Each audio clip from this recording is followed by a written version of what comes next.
Hi, I must apologize to you all for being late. I was driving here at 90 miles an hour. I couldn't find a parking place, and with all the experiences you've been through this morning, also.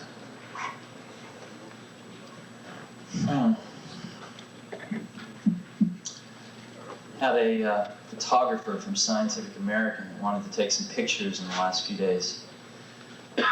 So we went over to a school. We thought they decided they wanted to take some pictures of someone from Apple in an educational setting using some computers, and we wandered over. Turns out there's a little booklet that is put out in Cupertino, and there's about 20 different schools with Apples, and we picked one out that had 6 Apple computers and wandered over there one afternoon. And this happened to be the afternoon that the 4th and 5th graders were going to be there. Once a week, 4th and 5th graders from this one school in a sort of an advanced learning program come over and use the Apple computers.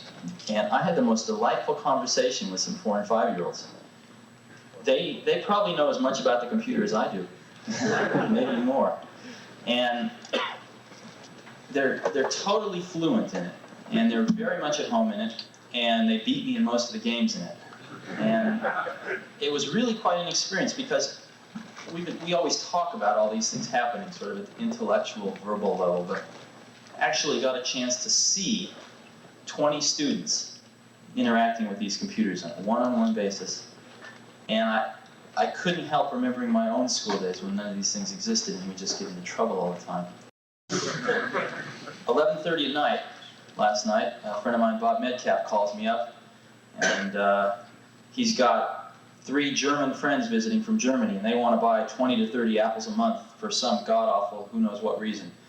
And they want them in Germany, and they want to talk about buying them at 11:30 at night. And, you know, a guy in Nebraska is using an Apple computer to calculate soil samples to know what kind of fertilizer to put in the ground. It's an endless array of things that people are doing with this. What's your mic? We had absolutely no idea what people were going to do with these things when we started out. Matter of fact, the 2 people it was designed for was Woz and myself, because we couldn't afford to buy a computer kit on the market.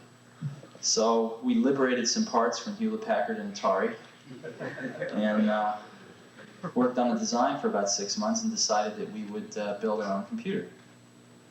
So we built one, and Woz was up till 4 in the morning for many moons, and we got it working. We showed some of our friends. Immediately, everybody wanted one. And it turned out that it took about 40 hours to build one of these things and about another 20, 30, 40 to debug it. And we had a lot of friends that worked at similar companies who could liberate the parts also. And we found ourselves spending every spare moment of our time helping our friends to build computers. And it was just getting to be a tremendous drain on our lives. So we got the idea one day that we could make a printed circuit board without the parts in it, and sell these blank printed circuit boards to our friends and probably cut the assembly and debug time down to, 5-10 hours. So Woz sold his HP 6 calculator and I sold my van, and we got $1,300 together, and we paid our friend of ours, who was this PC board layout person, $1,300 to do us a layout, and decided we'd sell printed circuit boards at twice what it cost to build them and hopefully recoup our calculator and transportation at some later date.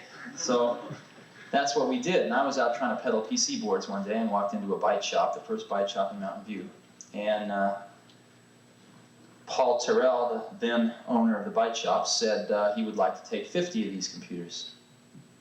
And I saw dollar signs in front of my eyes.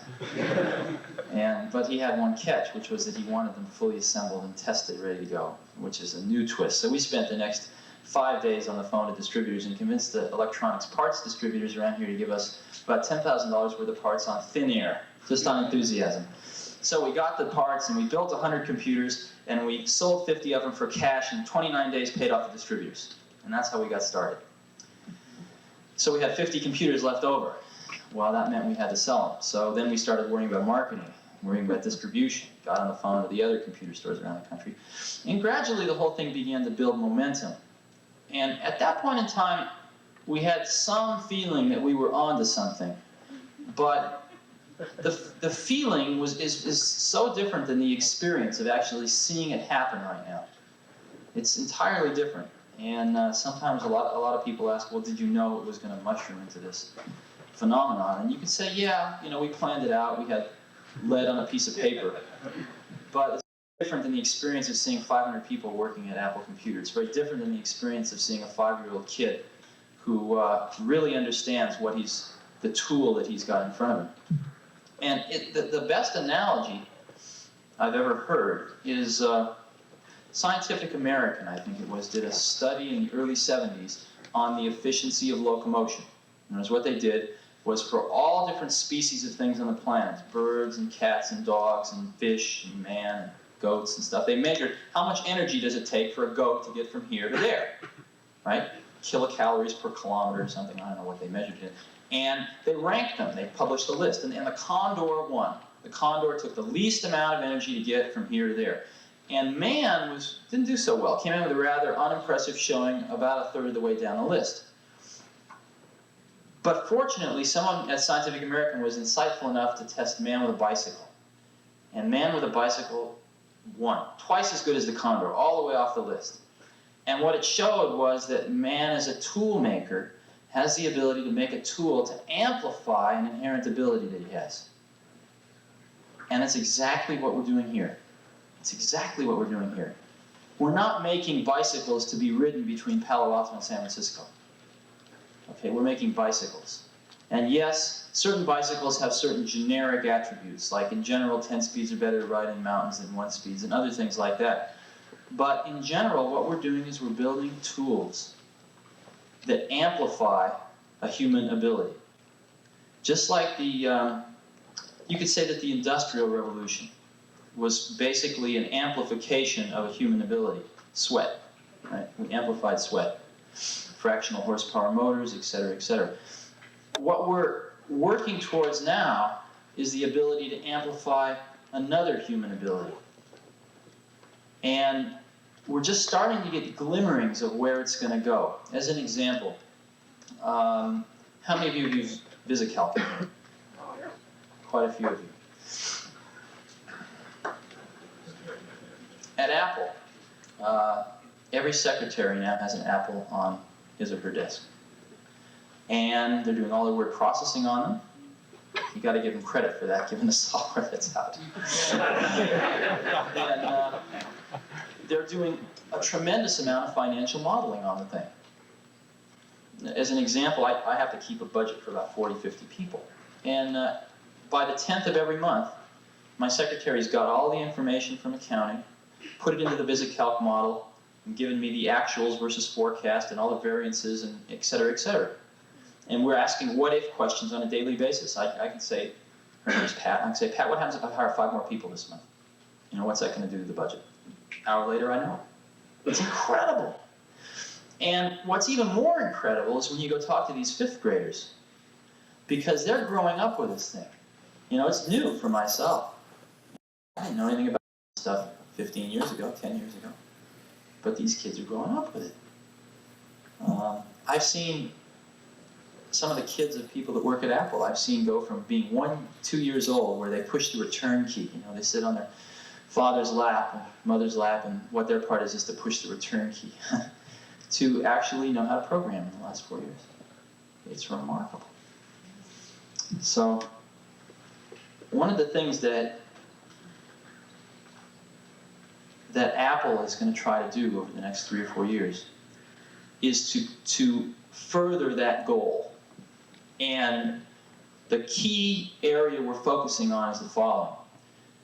Right now, if you buy a computer system and you want to solve one of your problems, we immediately throw a big problem right in the middle of you and your problem, which is learning how to use the computer. Right? Substantial problem to overcome. Once you overcome that, it's a phenomenal tool. But there is a barrier of having to overcome that problem. What we're trying to do, and I think there's a reasonable chance that Apple's going to make a real contribution to solving this problem in the next 36 months, is to remove that barrier so that someone can buy a computer system that knows nothing about it and directly attack their problem without learning how to program the computer. And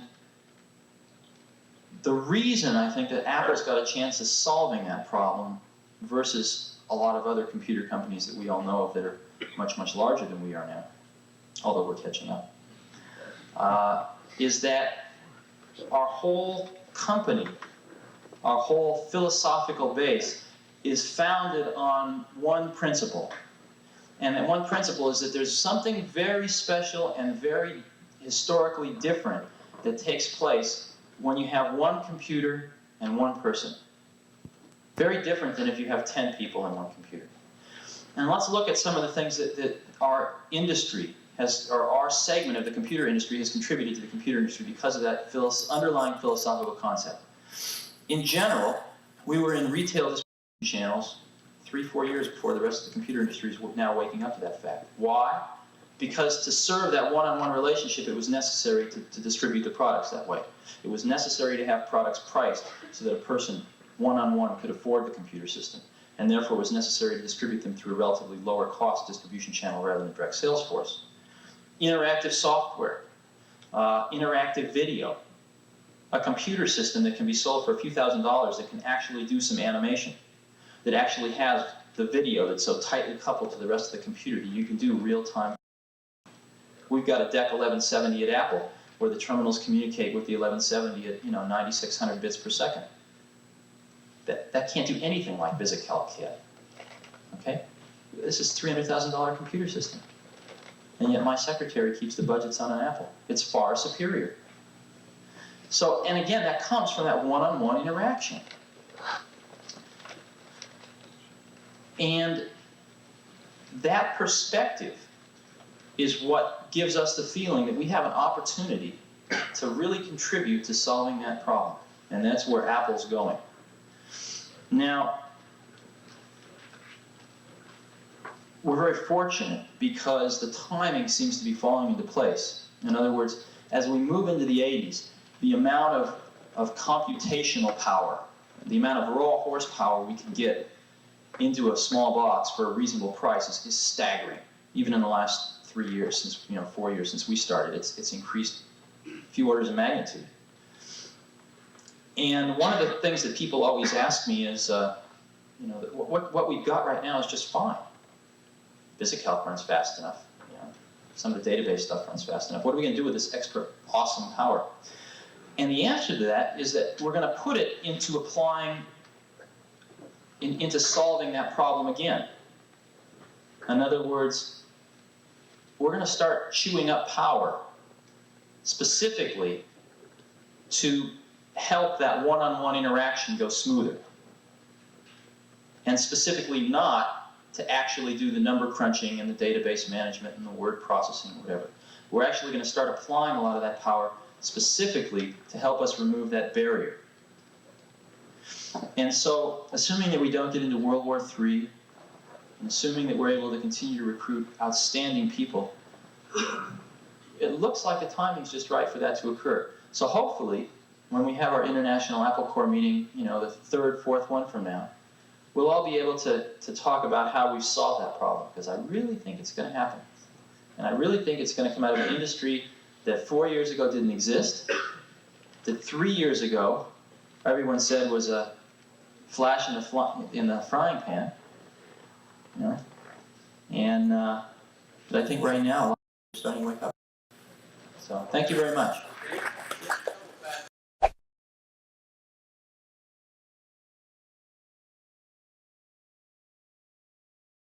To start a company, you have to file what's called a fictitious business name statement. And what that is, the purpose of that statement, which you file with the government, is to simply tell everyone if Apple Computer goes out of business or anything having to do with Apple Computer, these are the individuals behind the corporate name. And as we were late in government form, and not knowing it, we thought that was important, so we figured it fine. And everyone was saying names to us like Matrix Electronics or all sorts of different names. And we simply decided that we were going to call it Apple Computer. Someone suggested a better name by 5 o'clock that day. And partly because I like apples a lot, and partially because I was ahead of Atari in the phone book when I used to work at Atari.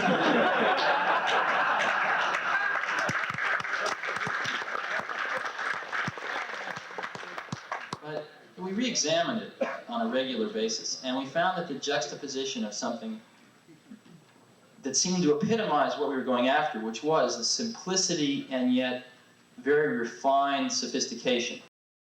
You've seen our first brochure, probably some of you have it. title of it was "Simplicity is the Ultimate Sophistication." And that wasn't just a bullshit slogan. It actually was really what we've been striving for. And the apple seemed to symbolize that. So I think we're going to stick with it.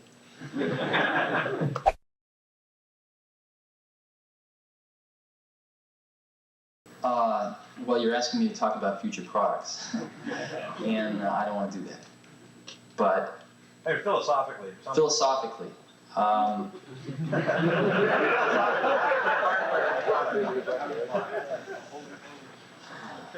First of all, we've done an awful lot. You know, when we first started out, we didn't know how to spell the word software. And gradually we've learned. We've gone through the standard motions of setting up an internal application software department, which proceeded to fall on its face, picking it up and watching it fall on its face again. Finally, we went through a phase where we decided that what we were selling was solutions, not hardware. And so we realized that software was a big part of the solution, and therefore we better get our software act together. Matter of fact, now we have more people in software engineering than hardware engineering. You know, our engineering department's over half people are devoted to software. And you know, a lot of times we ask ourselves what software is. Matter of fact, notice all these, every other word software, that must give you some clue. But what is software? You know, I've often thought about this. And what is the difference between software and hardware? And the only thing I can think of is that software is something that either is changing too rapidly or is you don't exactly know what you want yet, or you didn't have time to get it into hardware, or the technology's not there to get it into hardware yet. That's all I can think of. So, and what I see happening is that more and more software is getting integrated into hardware.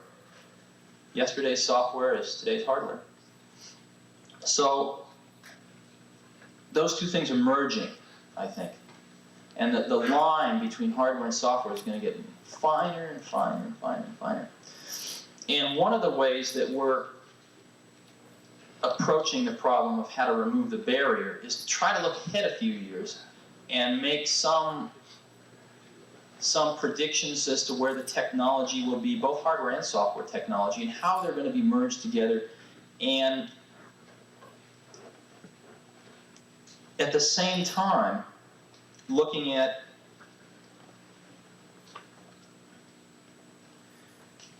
very carefully looking at the kinds of high-level tools that our customers are going to need and trying to make those two point at the same target. And I know that's very vague, and I guess I really don't want to talk about it anymore than that. But, you know. Said a lot. So.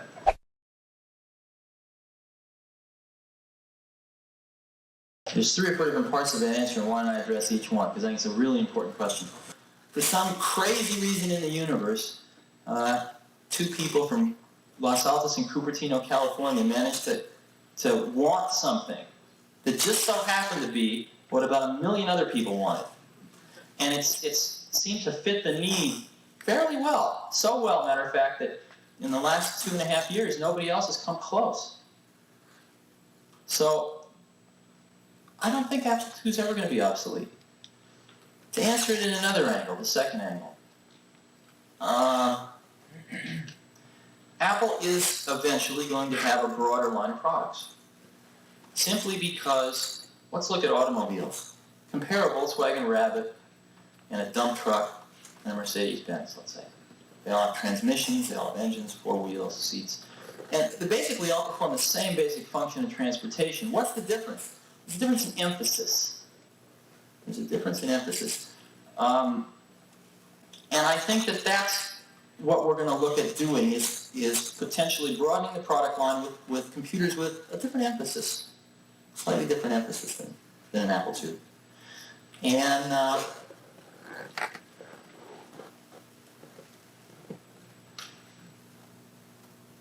I hope you're all pleased with the new products that we'll come out with over the years.